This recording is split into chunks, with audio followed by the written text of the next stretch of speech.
Hello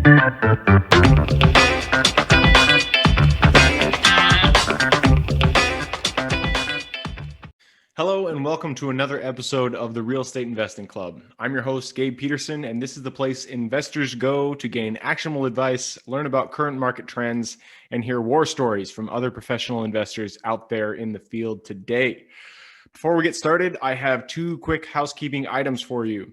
First, if you like this episode, we would very much appreciate a like, subscribe, and share. It is the best way to support the show and keep it running far into the future. Second, if you're a new investor looking to get started in real estate or an experienced investor looking to take your investing to the next level, I've created an ebook just for you that will cover how to find deals that are actually deals, how to finance those deals with little to no money down, and how to exit those deals for maximum value. On top of that, I throw in an insane amount of free bonuses that you'll have access to once you buy the ebook. All I charge is our admin costs to keep this show running. So if you're serious about real estate investing and want to create both active and passive income as an investor, head on over to the website at therealestateinvestingclub.com and click on the button that says get the ebook in the upper right-hand corner to grab yourself a copy. With that said, let's dive right in. Today we have a very special guest with us, ready to drop some investor knowledge on you. So buckle up, grab your pen and paper, and enjoy the ride. And we're back. Welcome back to another episode of the Real Estate Investing Club. Today we got Zachery Boothe with us. Zack is from dfdmastery.com. He is a master at wholesaling and getting deals off market. We're going to talk a little bit about driving for dollars today, which is a very untalked about method of generating leads. So I'm super excited. Zack, thank you very much for hopping on. Of course. Thanks for having me, man. It's good to be here. All right. I told you before we got on here, we always start with stories. So why don't you take us to the beginning of your story? How'd you get started in real estate? Yeah. So when I was 14, I was raised to work. My dad put us to work in the family lawn mowing business after school, after work, or not after school, after extracurricular activities and basketball and so forth. And so I mowed lawns from the time I was 11 to I was about 15. When I was 14, I asked my dad, why are we mowing lawns? Why do we have a small house? Why do all these people we work for have these giant houses? How much do they make? I was so curious. It didn't make sense to me. And so I read Rich Dad, Poor Dad when I was 14. My dad told me about his rich friend, and his rich friend gave me that book. So I read that book and my little brain started working already at 14 years old. And my family moved, and I quit working for the family business, but from 15 to 17, I worked in Nova Scotia, Canada. I made handcrafted cheese. I did taxidermy. I worked in a wood mill. I framed houses and did finish carpentry. I worked my butt off. I would clock 30 to 40 hours a week, even going to full-time high school. So I heard taxidermy and cheese in there. That is that's extremely unique. Yeah, it is whatever I could find. I live out in the West. Taxidermy is a normal thing. I hunt, and I've got that stuff. So I was connected to that world, and it was a job that I could do at nights. I would play basketball, and during basketball season, that's what I do. So I'd show up to the shop, and it was a horrible job, guys. It was like he gave me the dirtiest of the nastiest stuff. Gross. Okay. I won't go into details. I don't know. Someone might be eating breakfast or something. So it was bad. But I knew a family friend had a handcrafted cheese company called Beehive Cheese. And I worked there. I'd get up super early before school and go do that. So I'd get up at about 3-4 in the morning, and I would, receive the milk. We'd run it through the, what do you call it? The pasteurizer. And then it would go right into the vat. And I would prep most of the cheese. And by the time it was ready for school, it was about ready to go into the compressors and make those 20-pound wheels of cheese. And then I'd run off to school, do my thing, play basketball, whatever. So my dad cut me off financially at 16. He said, now you're a man. And, he grew up rough, borrowing food from the neighbors to feed his younger siblings. Dad was an alcoholic and gambler. He came from a pretty rough lifestyle. So he taught me to be a man and to be responsible for myself, and I will be forever grateful for him. Things were his way or the highway. So, it was, and now he's like this big old teddy bear. And I tell my wife about who he used to be, and she's like, no, he actually turned 61 yesterday. He came over to the office here, and anyways, I love him to death. I'm grateful for what he gave me, and he gave me a work ethic. And, so when I was 17, I had to quit trading time for money. I couldn't do $7-8 an hour. I couldn't cover my bills. I couldn't, my dad's like, well, if you want a truck, I won't co-sign. You get the cash. If you want it bad enough, you get the cash. And I'm like, crap, how do I do that? Thanks, Dad. Yeah. So I was thinking about what can I do? What can I do? And the idea was window cleaning, is what I came up with, something that I could start. So I had to come up with a truck, cell phone. They didn't have smartphones at that point. I had to get a bar phone from Cricket because it was the only company that didn't require credit. It was the only carrier that would allow me. My dad wouldn't co-sign anything. Like my dad was like, "You're on your own, boy." Got this done. Yeah. So I was like, all right, so I need a cell phone. And so I started figuring out all these things that I could do to get started. And I was like, okay, I need some cards, but I didn't have the money, right? I needed about $4,000 to $5,000. So I went to Nova Scotia, Canada, and I put 80-hour work weeks in. I worked for a landscaping company, and a family friend actually owned the Beehive Cheese Company. Their grandfather's very wealthy man, had a summer home up there. So I was taking care of like this 8-acre summer home. It used to be an old tree farm, 3 fish ponds, just beautiful, beautiful. So I would do that early morning. And then in the evenings and then midday, I was doing hard labor. I was doing landscaping. So I was throwing sod, cinder blocks. I remember at nights I'd wake up, my hands would cramp up and I'd have to open them with my forearms because I was so sore. But I worked my butt off, and so I came home from that experience, had all the cash. I bought my truck, bought all my equipment, and I went to work. And I started door knocking straight from my parents' house because I didn't have gas money. And so I went out and started door knocking and got my first few clients. I remember the first day I made $100. And the first day I was like, okay, great. This is like full-time hours. I did it in a couple hours after school. I was like, this is incredible. And then I remember the first bid that I did was $100. And I remember the first bid that it was $2,000. And I remember, getting to the point where I had some money. And I grew that. You did all that by door knocking, which I mean, for any business owner, the marketing aspect really it tends to be the hardest part of starting a business, is going out there, getting leads. And so you went out there, like during the evenings, you were just knocking on doors until you got somebody who would allow you to work for them. Yeah. And I grew that business for a decade. That's actually how I built it. I built it up to about $500,000 a year in sales and revenue. I had 3 trucks and 13 employees, and I was not afraid of hard work. And I did almost all of those sales myself. So I would work with my crews. I would door knock from 8:30 to 11 a.m. And I'd work with my crews till about 4 or 5. And then I door knock till I was done working, sometimes 9 o'clock at night. And I did that for years and years and years and years. And I was so burnt out. I hated my employees. They hated me. I had constant turnover. No one wanted to be a window cleaning technician. I was so sick of the industry. The bigger I got, the less profits I had, right? Like there was this overhead. The overhead is like my most profitable years when it was just me and 3 other people and 2 trucks. That was it. Yeah. And so I'm like, well, this is dumb. I'm trying to build something. I'm still paycheck to paycheck. From the outside looking in, I was successful, but I wasn't. I felt like a failure. I did not like myself. I was unhappy. I had, a beautiful little family and a wife that believed in me, and I had dropped out of college to be an entrepreneur. And, I went and told her, and I was terrified to tell her because her dad's a very educated man. And you didn't have any balance in life. Yeah. It was horrible. And I remember the day my oldest was born, and I remember I was so stressed. I was like, how am I going to pay these medical bills? And I was mad at myself that I was stressed about that, and I couldn't enjoy the moment.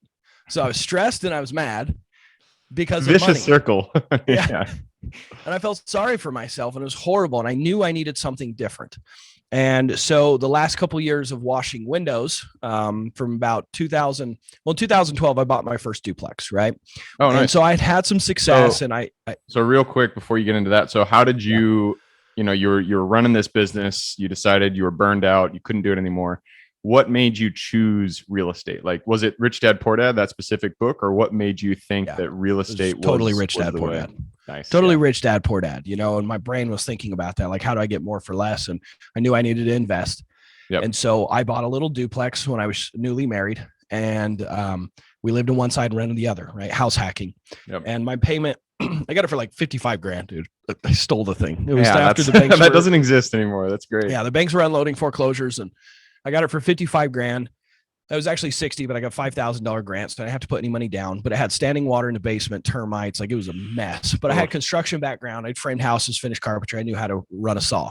Yep. So I went to work, right? I put about $20,000 in materials, did all the work myself after work and then at nights and stuff. Like I remember there was times that I was sleeping 4 or 5 hours a night is all. And then I would work from the time I woke up to the time I went to bed to get that thing ready for my wife and I, and to put tenants in it. My monthly payment was about $450 and $450 a month. And then my, the rent on the one side was like $750. So I got paid to live there. It was awesome. And I was like, okay, let's do more of this. This is easy.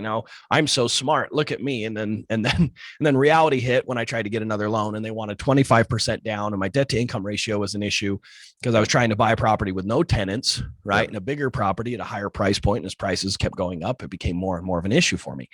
So I was like, well, crap, how do I get out of window cleaning? How do I become a rich real estate investor without being rich? Right. And I felt alone. I felt lost. And so what happened is I dabbled. I tried flipping a house and lost some money. And, I had pitched to all my rich window cleaning clients to give me money. They got their money back, but I lost money. Anyway, so I was trying to do some stuff. We ended up house hacking another one and moved into it. And my wife got pregnant again. And she was like, I'm not living with tenants. So that's reasonable. Yeah, she was like, I'm not living I'm with done. tenants. This life is over. Yep. Yeah. It's like, well, how the hell am I supposed to do this thing? So I ended up listening to podcasts just like this one and listening to books while I was washing windows the last couple of years of being in the industry. Learned about a thing called real estate wholesaling. It's the concept of finding properties at a discount and passing the opportunity off to a buy and hold investor or a flipper for a finder's fee. So you don't have to close on the contract. You actually just sell the purchase contract. You assign it to the end buyer. The end buyer closes on it. And people are talking about $20, $30, $50, $100,000 assignment fees. And I'm like, there's no way in hell that's real. And if it is, I want some. Right. So I started researching it, became a major skeptic. Actually, I didn't really believe it was possible. I was like, why would anyone sell it at 40 cents on the dollar? And if they do, you're taking advantage of those people. So, and I didn't want to do anything that was out of alignment with my core values. And so I kind of was at a loss. I started reading books on multifamily syndication and how do I do this? And trying to figure out a way. And then I washed windows for a wealthy gentleman. Name was Stan. I don't want to give his last name. I don't have permission to do that. But I washed windows for Stan. He's cleaning his giant mansion. And we struck up a conversation. I found out he's a real estate developer. So, of course, I had to know everything there was. And this was in 2016. And the end of about an hour and a half conversation, I was like, man, well, I had set a goal of finding 2 rental properties this year. And it's September at that point. And I'm like, I have no idea how I'm going to do it. And he said, oh, well, that's convenient. I've got these 2 properties I don't want to deal with. And I was like, okay, cool. Tell me about him. He's like, well, I'll give them to you at a very good discount. I'll give them to you for $500,000 for both of them, which was a very good discount because they're 1-acre horse properties, beautiful homes. They're only like 15 years old. They're just run down because he hadn't collected rents in 4 months. Tenants had deferred maintenance, and he just didn't want to deal with them. He's got multi-million-dollar developments going. He's not worried about $1,000 a month. Right. Yeah, right. So he's like, I'll sell them to you. You just got to deal with it all. Right. I have an agent that wants to list them, but she wants me to kick the tenants out and do all that crap. And she won't even go mow the lawn for me. So I was like, well, I'll go mow the lawns this weekend. So the code violation, the city will leave you alone. So I went and mowed his lawns that weekend, but we had put a purchase agreement together on a piece of white paper. He just like pulled it out and started writing. He's like, and I was like, I can't get $500,000. He's like, I'll be the bank. That's fine. Can you put 20% down? I was like, nice. Okay. No, I can put like $2,000 down. He's like, okay, that works. I was like, oh my gosh. So, and then I'm like sweating bullets because I don't really know what I'm doing. I've only bought a couple of houses, we had like agents and stuff helping me. So I was like, well, don't we need like a state approved form? Like, don't we need to? And he's like, no, just, here, let me explain. We'll agree to something here. You take this title company, you talk to an agent, make sure you're getting a good deal. You talk to a property manager and make sure that you're going to be able to get the rents you need to cover the payments. And we'll write out what we agree here. I'm going to go on vacation, go mow the lawns for me. I'll come back and we'll finalize the deal. So he's educating me on how to do this thing. So I take it to the agent and I'm getting these things at well over $100,000 at a discount, even after all the repairs. Perfect. So he's just giving me, like, he's just doing this huge favor for me. And my brain just starts going like, everything that I've been hearing is true. people get sick and tired of properties and are okay with a discount if they like you. Like, it's real. I'm serving him and helping him. He doesn't have to deal with it. And I get to make some money. And I'm like, let's do this. And so I actually ended up making over $100,000 on those deals.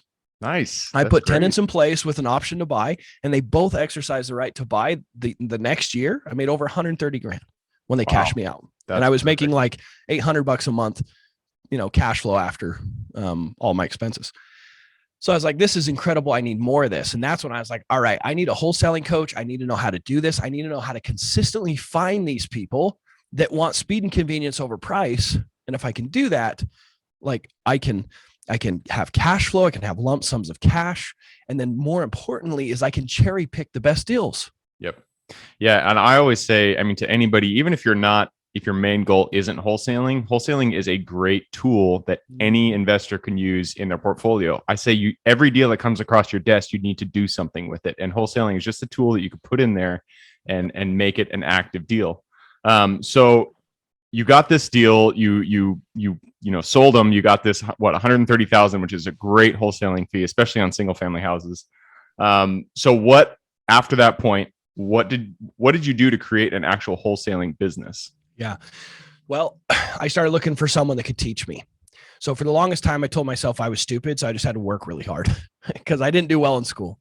And I don't retain information. I have like this anxiety to recall information. Like I'll forget someone's name and it stresses me out. I start getting stress sweat, right? Because I know it's important to remember, and then I forget because I'm stressed about it. But anyways, I have some weird tics, right, with myself, and so I had these beliefs that I wasn't smart enough to do something like real estate wholesaling or real estate. But I met someone at a real estate investors association meeting. It's, where a bunch of nerds like myself go meet up and talk about real estate and network and help each other. And I found out about this coaching program that teaches real estate wholesaling. It was Tom Kroll and Cody Hoffine. They don't coach anymore, but they changed my life. Right. And they gave me the action steps and they were there to support me. And I love them both very much. Right. They've done amazing things for me and they've really changed my life. So I joined their program and they taught me the action steps, the step-by-step what you have to do to find deals and how to systematically go about doing it. Right. So I joined their program. The first 8 months, I made like 113 grand. I walked away from window cleaning. Right. And I was off to the races. Yep. And then struggled the next 2 months after that for a handful of reasons. The main one is I didn't have a good marketing channel. Mm-hmm. And then I started doing driving for dollars, and I did just shy of $500,000 that year. And then I started teaching what I understood to give back and serve. And maybe we'll talk about that. But the next year I did $1.2 million in wholesale fees, not coaching fees. I only made I actually lost money on the coaching. I collected like 20 grand for my students, but then I spent so much in helping them and putting systems and processes for them to understand it.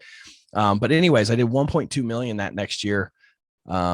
And now I'm consistently making over $1 million a year. And the best part is I don't negotiate deals anymore. I don't go on appointments. I have a team that runs it for me. And I spend all my time now doing podcasts like this. And I do 2 of my own podcasts, 2 of my own YouTube videos, TikToks, Instagrams. I serve and I give back. And that's where I find my fulfillment. So I've been very much blessed because of this industry. I love it, man. So a few questions jumped into my mind. I mean, we're talking about wholesaling, and the first thing that you need to do when you're wholesaling is you got to generate the leads. You're specifically focused on driving for dollars, and it's not something that most people do. Driving for dollars it takes a lot of time, takes a lot of effort. And there's other channels like direct mail, text marketing, RVM, stuff like that work pretty well as well. So why specifically did you choose to focus on driving for dollars? Yeah. So I was pulling generic lists and sending postcards and cold calling when I first started. So generic lists are like public records, and the goal is you're trying to find someone that wants a pawn shop for their house. Right. So anyone that's sick of it. So tired landlords, people that inherit properties, people are just emotionally done, or it's in bad condition. So it's just not going to qualify for traditional financing. They just need an investor. Right. So I was pulling tax delinquent lists, code violation lists, eviction lists, divorce lists. They were all public records. Right. And I was going to each individual city building and fighting with the secretaries and arguing, saying, yes, it is public records. I need it. Get it for me. Talking to the manager, and sometimes even having to talk to the city attorney. Right. It was a mess. Yeah. It was a mess. But it was awesome because the barrier of entry to get these lists meant that no one else was marketing to them. Yep. But the cities got together and said, hey, these investors keep asking for it and it's a pain in our butts. Why don't we put it on a state website? It's the only time I've seen the government do anything efficiently, and it hurt me. Right. So that's why I went 2 months without a deal, is that now every investor in the state was able to get those lists automatically every week. And all of a sudden my competition is now marketing to these exact same lists. Right. So I thought, okay, how can I find someone that wants a pawn shop for their house? And I said, well, and I thought I came up with the idea of driving for dollars. It's been around as long as real estate has. I'm an idiot, right? Like, this is how little I knew at the time. So I was like, well, every property that has physical signs of neglect, well, most likely or much higher probability, that property is a thorn in their side. It's a pain in the butt. So they're not going to take care of general maintenance. If it's a thorn in their butt or in their side, they're going to want to sell it, for speed and convenience, most likely. Right. They're not going to want to fix it up and deal with it because it's already been a problem for them. So I started driving around and writing down those addresses. And then I started recruiting people as I started making money off of it. And then I found about apps and technologies that can do it for you. Right. So traditionally, driving for dollars was there. People used it to get their first deal and so forth.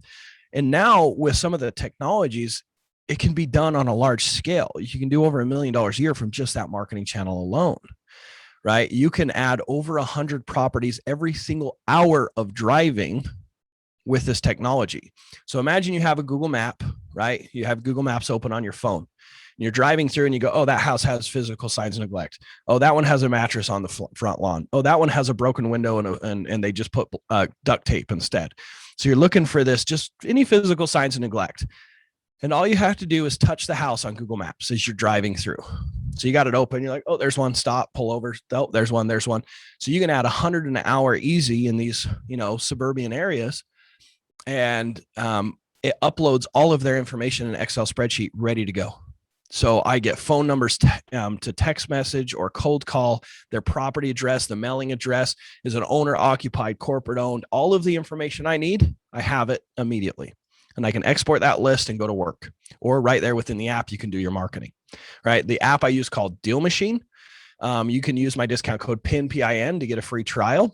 But this is what I'm doing. Like, this is how I'm finding my deeply discounted deals. Like, and I have a team that does it for me. Most people think you need this ginormous team to do $1 million a year. I'm doing $1 million a year with one person that does my driving and manages all the marketing, the postcards and the text messaging, and uploads the phone numbers for cold calling. I have 2 Filipino VAs that cold call, and I have an acquisition manager that does $1 million a year. I'm going to do 2 million this year, but my business has expanded. I hired a second acquisition manager and a project manager to manage some flips as well. So you don't need a giant team or to have something extravagant. Like most people think when I say I do $1 million a year, they think that I have 15 sales reps under me. It's not that at all. That's cool, man. I need to do an episode that just focuses on technology, because there are so many cool tools out there, like this one you're talking about, the Deal Machine, that just make whatever you're doing, half as much effort that's usually required. That's cool. I just checked the clock. We do have to move on. We've already passed our 15-minute mark. So I'm going to push us into the quick question round. Are you ready? Yep. All right. Always starts with books. I feel like I may know what you're going to say here, but give me 2 book recommendations, one for general life wisdom and one for real estate specific. General life. So yes, I mentioned Rich Dad Poor Dad, but my preferred book for life is 7 Habits of Highly Effective People by Stephen Covey. That's a good one. Yep. I love that book. It's been a huge one. And there's many, but that's been a good one. As far as real estate, I actually really like the ABCs of Real Estate Investing, which is also from the Rich Dad Company. Mm-hmm. Robert Kiyosaki, I think Ken McElroy maybe is the co-author on that one. Yeah.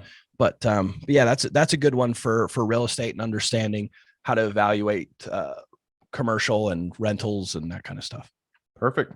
7 Habits and ABCs. 7 Habits was the first, I guess, personal development kind of book that I picked up. And man, that started it off. I really do like that book. It's a great one. All right, moving on. This one is about, just looking at my list here, your habits. So habits are the foundation of our lives. Could you point to one thing that you do day in and day out that you feel contributes the most to your overall health and well-being? Yeah. So first off, I don't do anything always.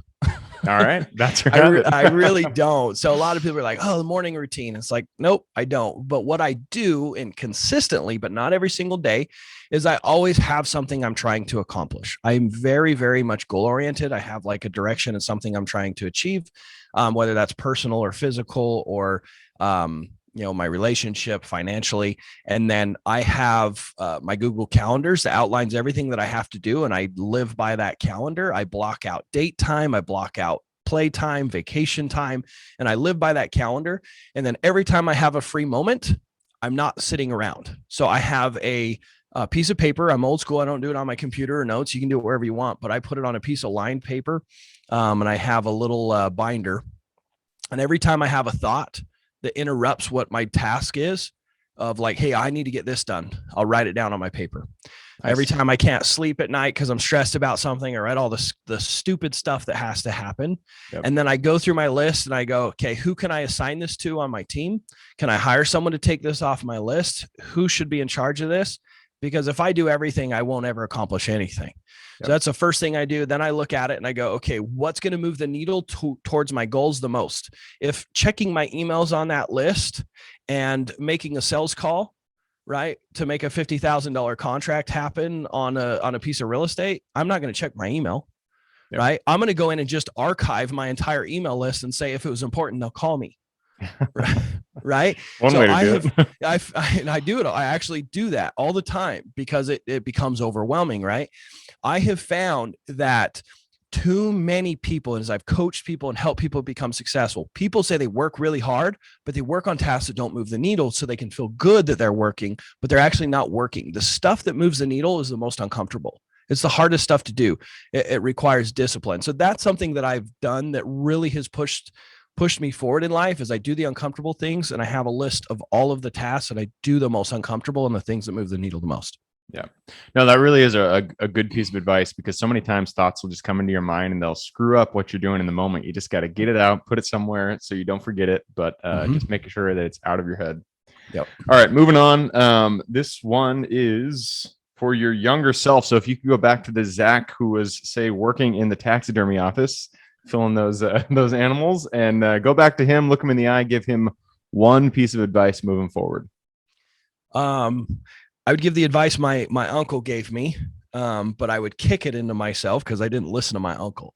And the advice is earn and learn, right? That you are going to make lots of mistakes on your own, right? It's going to require a lot of hard work, and you know that, but you need to educate yourself. You need to be constantly investing into education and reading books and studying and researching topics that are needed for you to accomplish the goals you've set. Hard work alone will not get you where you want to be. Perfect. I love it. All right. The next one is location. So the United States, big place, a lot of places to invest. What is one area you are most excited about that is not your backyard, you're most excited about investing in?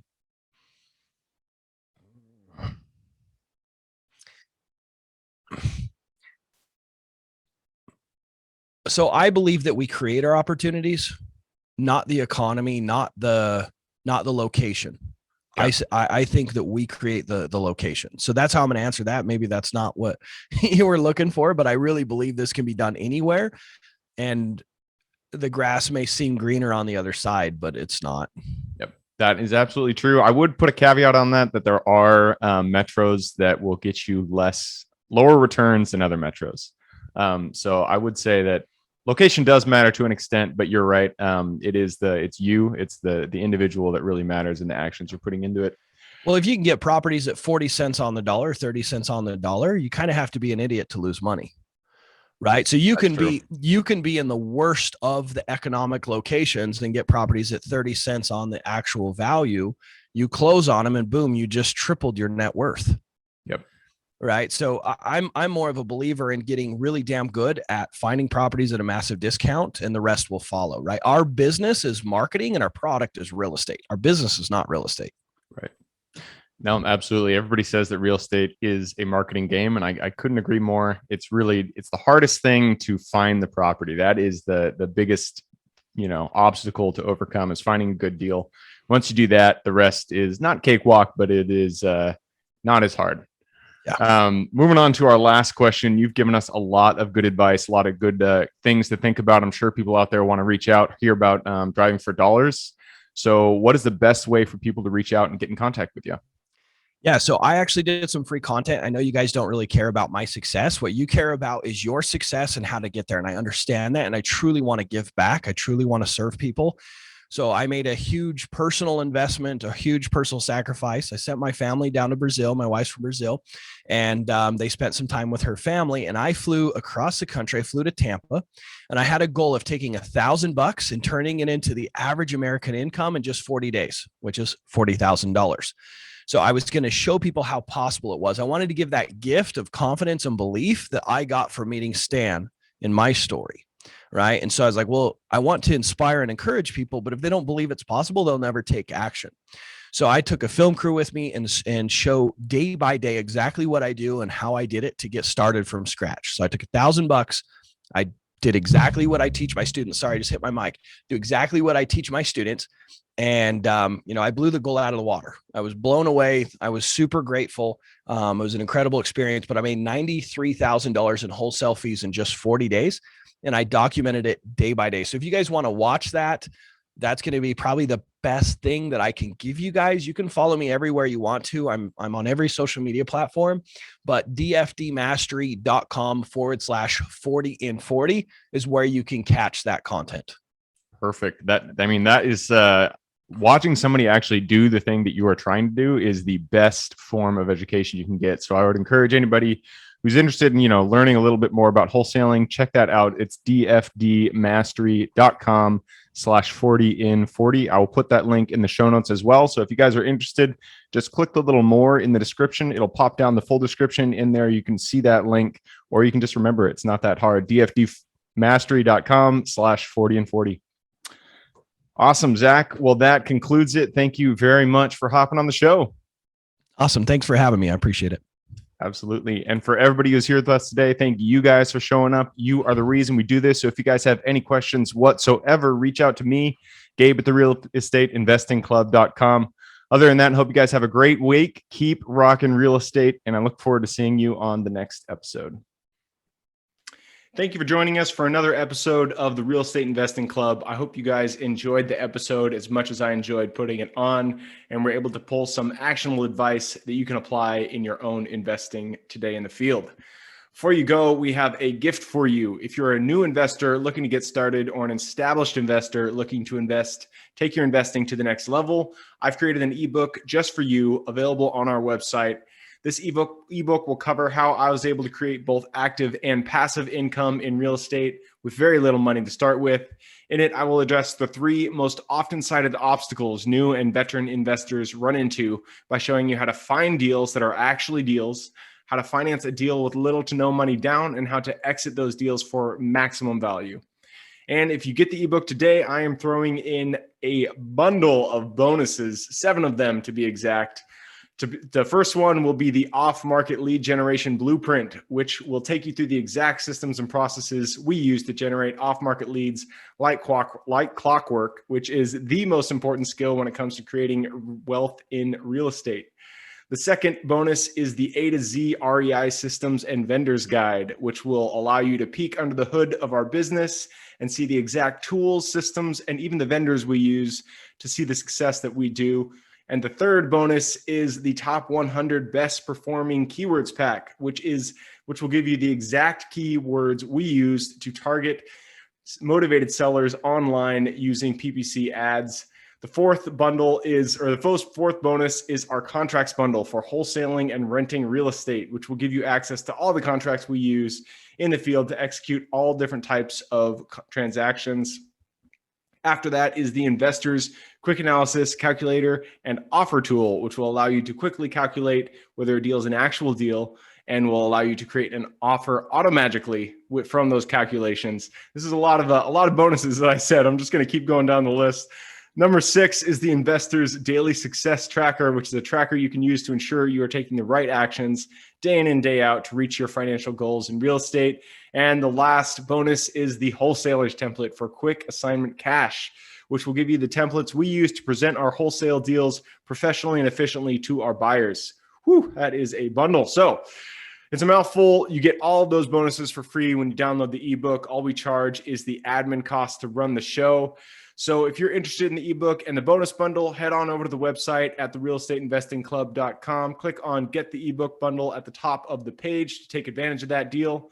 And with that said, I hope you have a fantastic day, an even better week. Keep rocking real estate, and I look forward to seeing you on the next episode.